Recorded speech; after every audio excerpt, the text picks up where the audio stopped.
Hello, আসসালামু আলাইকুম। সম্মানিত শিক্ষকবৃন্দ, ওয়েব বাজার বিডির পক্ষ থেকে আন্তরিক অভিনন্দন। তো এখন আমাদের এক কোচিং সেন্টারের পরিচালক ভাই, প্রতিষ্ঠাতা, উনি আমাদের কাছ থেকে এসএমএস কিনছেন এবং আরও একটি প্রবলেম। আমার এই ভিডিওটি করা মানে এই ধরনের যারা প্রবলেম ফেস করে তাদের জন্য মূলত এই ভিডিওটি। তো আমাকে রিসার্চ করার পর আমি যে তাদেরকে ট্রানজ্যাকশন করছি, এসএমএস দিয়েছি, তারা কিভাবে চেক করবে দেখুন। sms.webbazarbd.com এখানে যখন লগ ইন করবে তাদের ইউজার আইডি এবং পাসওয়ার্ড দিয়ে লগ ইন করার পর তার ব্যালেন্সটি এখান থেকে চেক করতে পারবে। তো এখানে আমি দেখাই, এখান থেকে দেখুন ব্যালেন্স কিন্তু এই যে 105 টাকা দিয়েছে, 105 টাকা 102 টাকা এখানে ব্যালেন্স শো করতেছে। তো এখানে তার ব্যালেন্সটি শো করতেছে এবং তিনি যে এসএমএস যদি এখান থেকেও পাঠাতে চায়, ম্যানেজমেন্ট সফটওয়্যার থেকেও পাঠানো যাবে, এখান থেকেও পাঠানো যাবে। মোটামুটি রিপোর্ট এখান থেকে দেখতে পারবে কতগুলো এসএমএস চলে গেছে, এখান থেকে কিন্তু এসএমএসের এই যে দেখতে পারবে। তো মূলত ভিডিওটি করা এই জন্য ডেইলি কতগুলো এসএমএস গেছে, সব কিছু তার ব্যালেন্স কত আছে।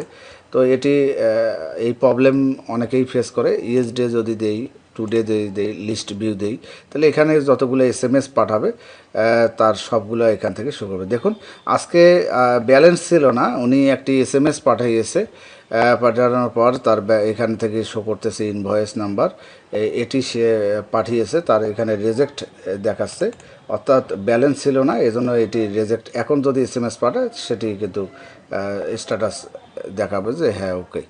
তো এটি আমি দেখালাম যে কীভাবে আপনার ব্যালেন্স চেক করবেন। তার জন্য যে ইউজার আইডি পাসওয়ার্ড আপনাদেরকে দেওয়ানো হয়েছে ম্যানেজমেন্টের এসএমএসের জন্য, সেটি দেখবেন এখান থেকে। আর মূলত আমার ক্লায়েন্ট মানে আমার যে এই যে বেসিক ম্যাথ অ্যান্ড সায়েন্স একাডেমির যে পরিচালক, উনি মূলত আমাকে যে জন্য ফোন দিয়েছিল, যে সমস্যাগুলো বলছে সেটি আজকে আমি দেখাবো। অ্যাডমিট কার্ড, আইডি কার্ড কীভাবে আপডেট দেওয়ার পরও সেটি শো করতেছে না, সেজন্য ভিডিওটি করা। তো এখন আমি ইউজার আইডি পাসওয়ার্ড দিয়ে লগ ইন করবো।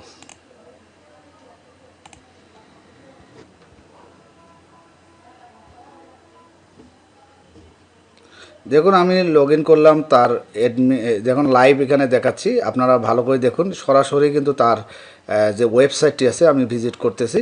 এখানে তার আইডি কার্ডের যে সমস্যা, দুটি আইডি কার্ড এখানে তিনি চয়েস করছে। আমাদের একাধিক আইডি কার্ড আছে, সেখান থেকে তিনি দুইটি আইডি কার্ড, যদি আরও চায় আইডি কার্ড আমি দিতে পারবো। তো এই ভদ্রলোক যিনি এই প্রতিষ্ঠানের পরিচালক, তিনি এই দুটি আইডি কার্ড চয়েস করেছেন। তো এখান থেকে দেখুন, আমি যদি একটি আইডি কার্ডের একটি রোল নাম্বার দিয়ে সার্চ দেই, তো মোটামুটি আইডি কার্ডটি এখানে শো করতেছে দেখুন। ও এই রোল নাম্বারে আইডি কার্ড নেই, এখানে রোল নাম্বার দিয়ে সার্চ দিলে আইডি নাম্বার, অর্থাৎ 1 নাম্বার নেই, এখানে আইডি নাম্বার 13 রয়েছে, 12 রয়েছে। দেখুন সমস্ত তথ্য কিন্তু চলে এসেছে। তো এই সমস্যা অনেকেই ফেল করতেছে, এই সফটওয়্যার যিনি নিয়েছেন। আমার এখানে শো করতেছে, ওনার ওখানে শো করতেছে না। তো কী জন্য শো করতেছে না আমি যদি একটু দেখাই, যে এখানে আপনার অবশ্যই এই যে দেখুন, এই যে ক্রোম ব্রাউজার হোক আর যে কোনো ব্রাউজারে যে একটা হিস্টোরি কুকিজ ফাইল থাকে, সেই কুকিজ যে ওটাকে আপনাকে ডিলিট করতে হবে, এখান থেকে ক্লিয়ার ব্রাউজ করতে হবে। ব্রাউজ করলে এটি রিফ্রেশ হয়ে যাবে, রিফ্রেশ হলে পূর্বের ডাটাগুলো আর শো করবে না। দেখুন এখান থেকে আপনি অল টাইম সিলেক্ট করে এখানে টিকমার্কগুলো দিয়ে যদি ক্লিয়ার করে নতুন করে ব্রাউজটি রিফ্রেশ করে যদি আপনি লগ ইন করেন, অবশ্যই আপনার ডাটাগুলো, পূর্বের ডাটাগুলো শো করবে না, নতুন যে আপডেট সেটি শো করবে। দেখুন আমার এখানে লাইভ দেখাচ্ছে। এখানে আপনার আরও একটি আইডি কার্ড আমি এখানে দেখাই, আপনার দুটি আইডি কার্ড এখানে সিলেকশন করা হয়েছে। হ্যাঁ, এভাবে আপনি আইডি কার্ড, আর এখানে কার্ড উনি ফেস করছে যে এই যে অ্যাডমিট কার্ড যদি সিলেক্ট করি, তো সার্চ দিই, এখানে 10 নম্বর বলতে এই স্টুডেন্ট আমাদেরকে রেজিস্ট্রেশন করবে, তাহলে এই স্টুডেন্টের মানে অর্থাৎ অ্যাডমিট কার্ডটি প্রিন্ট হবে। উনি এই সমস্যাটাই ফিল করছিল। আসলে মূলত এই ভিডিওটি করা হচ্ছে প্রবলেম ফেস করার জন্য, দেখুন এখানে স্টুডেন্ট আছে, এই যে অনেকগুলো স্টুডেন্ট আছে। তো আমি এই 13 নম্বর স্টুডেন্টটাকেই একটা তার অ্যাডমিট কার্ড দেবো। তো এটি দেওয়ার জন্য এই 13 নম্বর স্টুডেন্টটাকে আমি এখান থেকে রেজিস্ট্রেশন করে নেব। দেখুন অ্যাড রেজিস্ট্রেশন নাম্বার, তো এখানে ক্লিক করব। এখান থেকে 13 নাম্বার স্টুডেন্ট দেব, ইন্টার প্রেস করব, করলে তার শো হবে। এখান থেকে আমি মনে করেন আমি 0000 দিয়ে তার একটা রেজিস্ট্রেশন নাম্বার দিয়ে আপডেট দিলাম।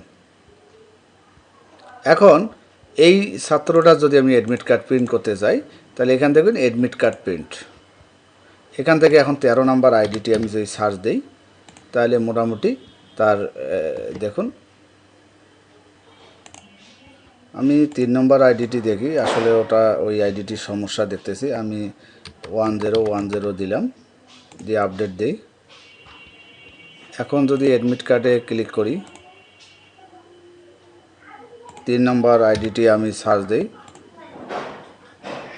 দেখুন অ্যাডমিট কার্ডটি শো করতেছে। অর্থাৎ ওখানে যে সেকশন আছে, এই স্টুডেন্টের আপডেট করা ছিল না সেকশন, এজন্য পূর্বের আইডিটি অ্যাডমিট কার্ডটি শো করেনি। মোটামুটি আমাদের এই অ্যাডমিট কার্ডটি শো করার পেছনে অনেকগুলো তথ্য মিসিং থাকলে তার শো করবে না। এখান থেকে দেখুন এই অ্যাডমিট কার্ডটি আপনার ওই যিনি সফটওয়্যারটি নিয়েছেন তার যে সমস্যা ছিল, সেই সমস্যাটুকু আমাদের সমাধান হলো। অবশ্যই যে ভাই আমাদের সফটওয়্যারটি নিয়েছেন তিনি যেন এখান থেকে অবশ্যই কুকিজগুলো ডিলিট করে হিস্টোরি ফাইলগুলো, আর লক্ষণীয় বিষয় হচ্ছে অবশ্যই স্টুডেন্টের তথ্যগুলো সমস্ত ফিল আপ করতে হবে। এই যে সেকশন আমরা 13 নম্বর যে আইডিতে দিলাম, তার দেখুন সে ক্লাস সেকশন করা নাই, তার এই ক্লাস সেকশন না থাকার জন্য তার অ্যাডমিট কার্ডটি প্রিন্ট রেজিস্ট্রেশন করার পর হয়নি। আর এই যে 3 নম্বর আইডিটি দিয়ে দিলাম, এখানে তার রেজিস্ট্রেশন করা রয়েছে। দেখুন তার যে সেকশন ক্লাস সেকশন এটি দেওয়া আছে বিধায় কিন্তু তার অ্যাডমিট কার্ডটি প্রিন্ট হলো। তো আমরা অবশ্যই অ্যাডমিট কার্ড প্রিন্টের জন্য এখান থেকে রেজিস্ট্রেশন করব, তাহলে অ্যাডমিট কার্ড শো হবে। আর একটি রেজিস্ট্রেশন ছাড়া এখানে অ্যাডমিট কার্ড রয়েছে, আপনারা এটিও করতে পারেন।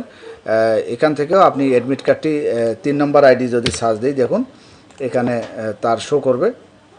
এই যে তার এখানে শো করতেছে। তো এই যে এটি যে এলোমেলো আসতেছে, এর পেছনে কারণ হচ্ছে এখানে হিস্টোরি ফাইলটি যদি ডিলিট করা থাকে, আমি যদি এটি অন্য একটা ব্রাউজারে শো করি, এই ফাইলগুলো ডিলিট করে দিই, এখান থেকে ক্লিয়ার করি যে সমস্যার জন্য উনি আমাকে ফোন দিয়েছিল, সেই সমস্যাটুকু কিভাবে সলভ হয়, সমাধান করা যায়, সেটি আমি আজকে দেখব। তো এখানে আমি সেই লিঙ্কটি দিয়ে আমি সার্চ দিচ্ছি। তো এখান থেকে আমাদেরকে আগে লগ ইন করে নিতে হবে। তো দেখুন এখন আমি অ্যাডমিট কার্ডটি যদি এখন শো করতে চাই, এখান থেকে আমরা অ্যাডমিট কার্ডে যে ছাত্রটার রেজিস্ট্রেশন করছি আমরা সেটি দেব। এখন দেখুন যেটি ছাত্র প্রথমে অ্যাডমিট কার্ড শো করেনি সেটিও কিন্তু এখন শো করবে। দেখুন এই যে দেখুন সঠিক জায়গায় কিন্তু আমাদের এখন লগোটি চলে এসেছে। আর এটি যদি আমরা প্রিন্ট দেই, দেখুন এই যে প্রিন্ট দেই, প্রিন্ট দেওয়ার সাথে সাথে দেখুন সুন্দরভাবে কিন্তু এই যে এইরকম সমস্যাও অনেকে ফিল আপ মানে যে এইভাবে আসে না কেন, যে আর একবার তাকে এইভাবে ব্রাউজ করা লাগবে। দেখুন আর একবার ক্লিয়ার করলে আর সমস্যা নেই, এটি ব্রাউজারে একটি দেখুন এখন কিন্তু ক্লিয়ার। আমরা যদি এটিকে ঠিকঠাক করি যে A4 সাইজ দেই, তাহলে আমরা ডিফল্ট হিসাবে দেখুন মার্জিন, এখানে মার্জিনটি যদি দেই ডিফল্ট করে, তাহলে মোটামুটি এই দেখুন সব কিছু ক্লিয়ার চলে এসেছে। দুটি সাবজেক্ট আছে তার। তো এভাবে কিন্তু এই যে অ্যাডমিট কার্ড খুব সুন্দরভাবে, হ্যাঁ, এখানে স্টুডেন্টের ছবি না দিয়ে তিনি লগোটা দিছে আপলোড করছে, এজন্য দুই পাশে প্রতিষ্ঠানের লগোটি শো করতেছে, এই হচ্ছে ব্যাপার। তো যাই হোক এই ছিল ওনার সমস্যা। আর একটা SMS কীভাবে পাঠাবে, দেখুন এখানে নন মাস্কিং মাস্কিং আছে, নন মাস্কিংয়ে কীভাবে SMS পাঠাবে। এখন এখানে এই যে স্টুডেন্টের নাম্বার এভাবে দিয়ে কমা দিয়ে ইন্ডিভিজুয়াল তাকে SMS পাঠাইতে পারে। এই বডিতে SMS যা লিখবে লিখে সেন্ড করলে সাথে সাথে SMS চলে যাবে। আবার এখান থেকে ব্যাচ দেখুন ক্লাস 6-এর যদি কোন গ্রুপটি ম্যাথের গ্রুপের কোন ইয়ারের ছাত্রদেরকে SMS দেবে, এভাবে দিয়ে SMS সেন্ড করলে চলে যাবে। তারপরে পেমেন্ট অপশনে পেমেন্টে ক্লিক করলেও পেমেন্ট করার সাথে সাথে সাথে তাদের SMS চলে যাবে। আবার পেন্ডিং থেকে কোনো স্টুডেন্টকে যদি উনি পেন্ডিংয়ে যদি কোনো ছাত্র থাকে এখান থেকে অ্যাকসেপ্ট করার সাথে সাথে তার মোবাইলে SMS চলে যাবে। আবার অনেকগুলো SMS-এর সিস্টেম আছে, ডিউ SMS টিয়ে। যাই হোক, আমি ভিডিও বড় করব না, এই ছিল ওনার প্রবলেম। আমি এই যে নতুন একটি ব্রাউজারে এই সমস্ত ডিলিট করার পর কিন্তু সঠিকভাবে আসতেছে। আবারও দেখাচ্ছি ওনার লাইভ যে ইউআরএলটি দেখুন, লাইভে দেখাচ্ছি। ওনার লাইভে আমি দেখাচ্ছি, এখান থেকে দেখুন অ্যাডমিট কার্ড যেটাই আমি দিই না কেন সঠিকভাবে উনি বলতেছে যে আমার ওখানে শো করতেছে না, আমি কি করব। তো আসলে এই বাজারের সমস্যার কারণে শো করতেছে না, দেখুন সঠিকভাবে চলে এসেছে। তো এনার সব তথ্য চলে এসেছে। আর এখান থেকে এই যে মাসিক পরীক্ষা এখান থেকে চেঞ্জ করবে, এই যে এক্সাম নেম, তারপরে আপনার কবে পরীক্ষার তারিখ সব এখান থেকে চেঞ্জ করতে পারবে। এই ছিল। আর ভেতরে এই ডিজাইনটিও চেঞ্জ করতে পারবে উনি। যাই হোক, আমি লক আউট করতেছি, ওনার প্রবলেম সলভ করা হয়ে গেল ইনশাল্লাহ।